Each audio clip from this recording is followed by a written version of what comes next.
So the first question, and we will start with Nick on this end, is as Executive Vice President, you have to manage the legislative agenda of the Student Assembly. You have to keep track of the initiatives of the SA as a whole, but also the 27 representatives. As Executive Vice President, what agenda would you push, and what agenda would you make sure would happen for your Assembly members? Thank you. So I think first what we need to push is information, publicity by the SA.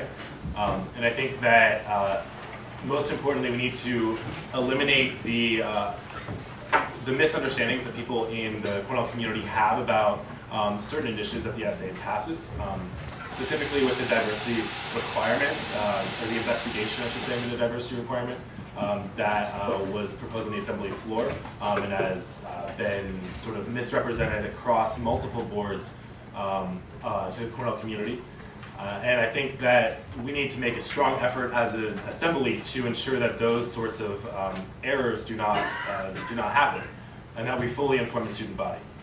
Then moving forward in ensuring efficiency among the Student Assembly, and then enabling members of the student body to take action and inspiring them to take action.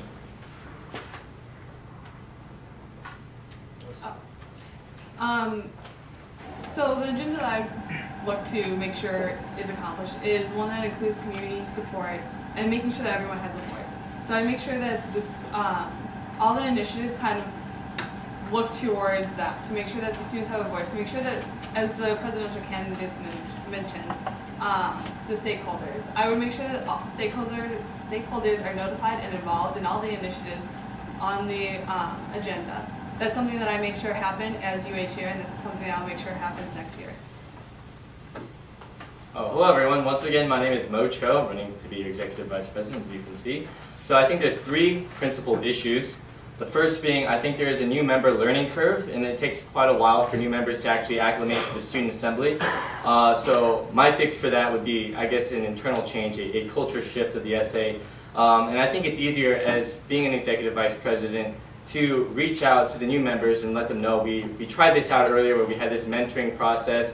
I've seen my previous mentor once and I never saw him again. I really think that's something that we can take and make better. Two, I think there is an informational disparity between decision makers and those who our decisions actually affect. And I think that the best way to handle that is educate our members, and I think we need to work on outreach as well to our Student Assembly. Thank you. Hi again, everyone. My name is Sarah. The most important thing that I think a lot of the other candidates keep forgetting about the position of EVP is that the EVP is not the spearhead of the Student Assembly. The EVP is the rock of the Assembly. It would be my job as EVP to not have my own agenda, like Adam was asking. My agenda would be everyone else's agenda, holding everyone accountable. I'm meticulous and organized, and I would make sure that the initiatives that we set out to do get done, and I'm known for doing that in the past. I'm also notorious for holding my other fellow Student Assembly members accountable for deadlines, things like that. And I really want to make this assembly a productive and efficient force on campus that every student feels helps them. So to ask a follow-up question to that, because I meant more by the first question, legislatively, what would you focus on, or what would the essay that you oversee focus on? So what legislative initiatives, what issues, what initiatives do you see coming up next year, whether it's your own or whether it is the initiatives of SA members? What should be the legislative agenda of the SA next year? Do you want me to start? Let's start with Sarah. Okay, so there's a few things that I think are really important for us to focus on in the years to come as an assembly. First of all, student safety. Everyone's been talking about it. What have the members of the assembly who have been up here already done about it? I've been working on a safety survey, and it's going out to the entire university this weekend in an email with Chief Kathy Zoner. of CPD. And once we get answers back from that, I feel like our job as an assembly will be to put that into action, put what students want into action.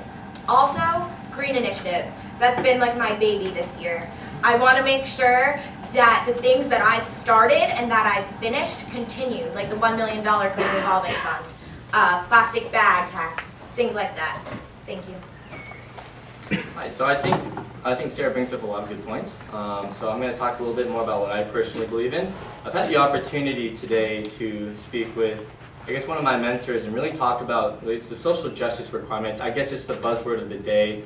A lot of people, a lot of representatives are talking about this requirement. And what I basically learned is that I really didn't know what that really was, what social justice means until really recently.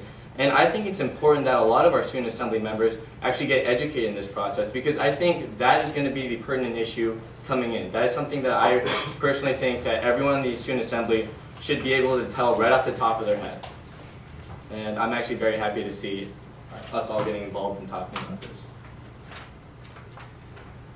For me, a couple initiatives I see coming up next year is safety, mental health initiatives, changing the bias reporting, and engaging our community, and then like Mo mentioned, diversity, and of course administrative support feeds into a bunch of these.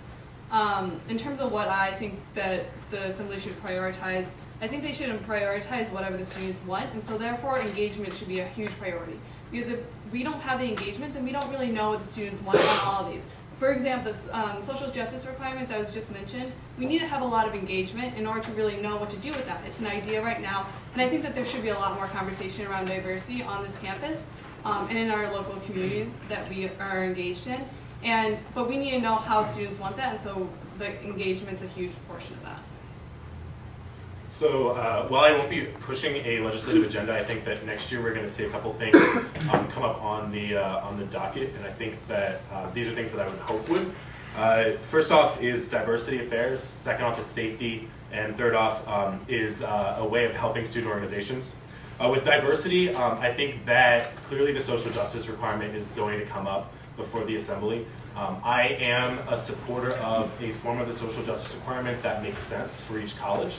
And that will require discussing the way that we can integrate social justice into a curriculum effectively, and that will enable students to have choice in which diversity requirement they're going to choose, so that way they actually can learn and feel passionate about it. Secondly is campus safety. I think that while we've attacked a lot of the issues concerning like late night safety, I think we also need to look at the social scene on campus and looking at the fraternity reforms and how that's influenced campus safety with fraternity reforms. And then also helping student organizations and being a support system for them.